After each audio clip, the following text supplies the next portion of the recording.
Vamos revisar os conceitos de análise combinatória através da técnica de mapa mental? Para isso, a primeira coisa que devemos entender é o que é PFC. É princípio fundamental da contagem, métodos de contagem trabalhados em conjuntos finitos que apresentam alguma regularidade. O princípio fundamental da contagem se divide em princípio multiplicativo e princípio aditivo.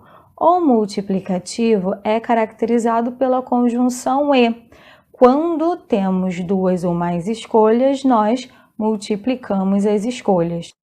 O princípio aditivo é caracterizado pela conjunção ou. Quando o problema nos fornece opções excludentes, desta forma nós devemos somar as escolhas. Do princípio multiplicativo vêm os agrupamentos. Para definir qual agrupamento utilizar, nós devemos nos fazer algumas perguntas. A primeira, o número de elementos é igual ao número de lugares? Se sim, utilizamos permutação. Existem 3 tipos de permutação e para definir qual delas utilizar, nós fazemos a seguinte pergunta: há repetição? Se sim, permutação com repetição. Exemplo, calcule os anagramas da palavra amar.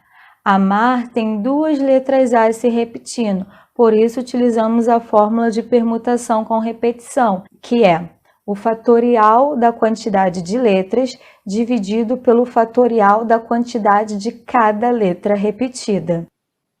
Agora, se não houver repetição, nós temos 2 opções, permutação simples e permutação circular. A simples é como o próprio nome diz.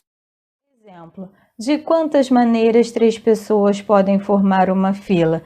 3 pessoas não há repetição, por isso utilizamos permutação simples, onde a fórmula é o número de elementos fatorial. E quando utilizar a permutação circular? Novamente, quando não houver repetição e quando o problema estiver os seus elementos dispostos em círculo. Exemplo, de quantas maneiras 8 pessoas podem se sentar ao redor de uma mesa circular? Os elementos, 8 pessoas, estão dispostos ao redor da mesa, que é um formato circular. Dessa forma, utilizamos a fórmula de permutação circular, que é o número de elementos menos 1, esse resultado fatorial.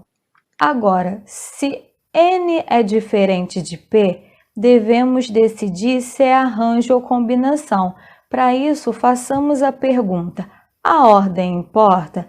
Se sim, arranjo. Se não, combinação. Porém, se a resposta for sim, nós temos que utilizar o agrupamento de arranjo, mas temos que fazer a pergunta: há repetição? Em caso positivo, exemplo, quantas senhas de 4 dígitos podem ser formadas com os algarismos? Não há restrição, ou seja, eu posso repetir os algarismos ao longo desses 4 dígitos da senha. Dessa forma, utilizamos a fórmula de arranjo com repetição, que é o número de elementos elevado ao número de posições. Agora, se não houver repetição, exemplo, quantas senhas de 4 dígitos distintos podem ser formadas com os algarismos? Observe, a palavra distintos é sinônimo da palavra diferente. Nesse caso, não pode haver repetição, ou seja, utilizamos a fórmula de arranjo simples. Qual é a fórmula de arranjo simples? É simplesmente um fatorial interrompido. E onde é que a gente vai interromper esse fatorial? A gente vai interromper esse fatorial após completar o número de lugares. Observa, eu tenho 10 elementos e 4 posições. Ou seja, a gente vai fazer o fatorial e interromper depois da nossa 4ª escolha, depois da nossa 4ª posição, ficando 10 vezes 9 vezes 8 vezes 7. Interrompemos no 6 fatorial. Agora, se a ordem não importa, Por exemplo, Jorge participou de uma reunião com 9 pessoas que ao final se cumprimentaram com um aperto de mãos. Quantos apertos de mãos foram dados? Apertar a mão de uma pessoa, a ordem não importa. Dessa forma, utilizamos o agrupamento de combinação, cuja fórmula é um fatorial interrompido dividido pelo número de posições. Afinal, se a ordem não importa, eu vou ter elementos aí repetidos. Para tirar essas repetições, a gente faz o quê? Divide. Divide por quem? Divide por P, pelo número de posições.